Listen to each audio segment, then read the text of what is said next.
అయిపోయినాయి అంటున్నారు, మేమేమో సబ్ కాంట్రాక్టర్లము, మా బిల్లులు ఇప్పించండి మేడం అంటే అక్కడ గ్రౌండ్లోకి వెళ్ళి చూస్తే వర్క్ చేయకనే బిల్లులు అయిపోయినాయి.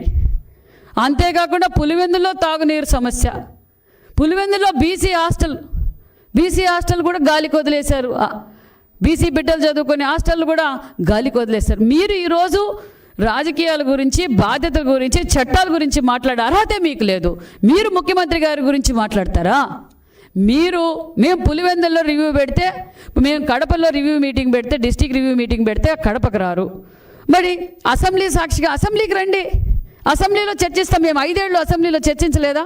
మేము గ్యారంటీ ఇస్తున్నాం. మా ముఖ్యమంత్రి గారు మాకు పద్ధతి నేర్పారు. కక్ష సాధింపు చర్యలు మమ్మల్ని మేము చెయ్యము. మేము అసెంబ్లీలో మీరన్నా మా నాయకులకు మైక్ ఇవ్వకుండా అసభ్యకరంగా ప్రవర్తించారు.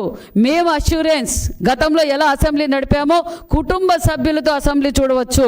మీరు అసెంబ్లీకి రండి, చర్చిద్దాం. మీరు 5 ఏళ్ళుగా ఏం చేశారు, ఇప్పుడేం మేము చేస్తున్నాం, మీ అప్పులు ఏ విధంగా మేము కడుతున్నాం, మరి ఏంటనేది అసెంబ్లీకి వచ్చి చర్చించండి. దమ్ము ధైర్యం ఉంటే మీరు అసెంబ్లీలోకి వచ్చి చర్చిస్తే, మీరు మరి మీ పార్టీ ఉన్నట్టా లేనట్టో, మీరు పులివెందుల ఎమ్మెల్యేనో కాదో ఆ పులివెందుల ప్రజలకన్నా అర్థమయ్యేలా చెప్పండి సార్. ఏం మాట్లాడుతున్నారు మీరు? మేము చెప్పేది ఒకటే, మీకు మైక్ ఇస్తాం, మీరు మా మైకులు కట్ చేశారు, మమ్మల్ని అసభ్యకరంగా మాట్లాడారు, మా ముఖ్యమంత్రి గారిని అసెంబ్లీ అసభ్యకరంగా మాట్లాడారు.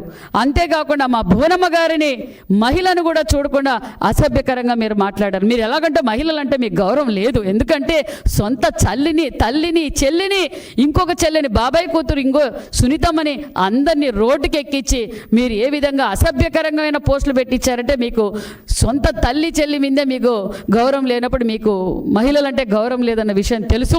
మేము క్లారిటీగా చెప్పేది ఒకటే, జగన్మోహన్ రెడ్డి గారు మీరు అసెంబ్లీకి రండి, మీకు మైక్ ఇస్తాం, మేము చర్చించడానికి సిద్ధమని కూడా విషయాన్ని కూడా మీకు తెలియజేస్తున్నాం.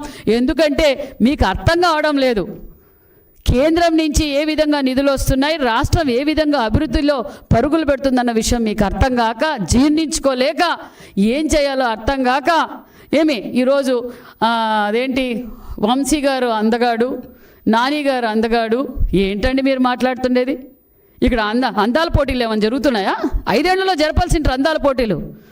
మేము ప్రజలకు జవాబుదారీగా ఉంటుంది ఎన్డీఏ ప్రభుత్వం.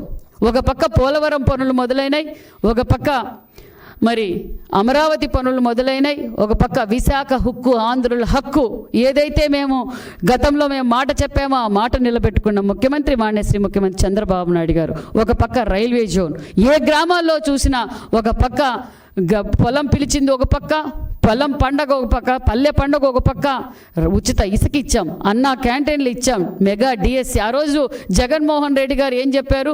వారం రోజుల్లోనే సిపిఎస్ రద్దు, నేను కరెంటు బిల్లులు పెంచను, నేను బస్ ఛార్జీలు పెంచను, నేను నిత్యావసర సరుకులు పెంచను, ప్రతి సంవత్సరం మెగా జాబ్ క్యాలెండర్, పరిశ్రమలు తీసుకొస్తా, ఉపాధి సృష్టిస్తా.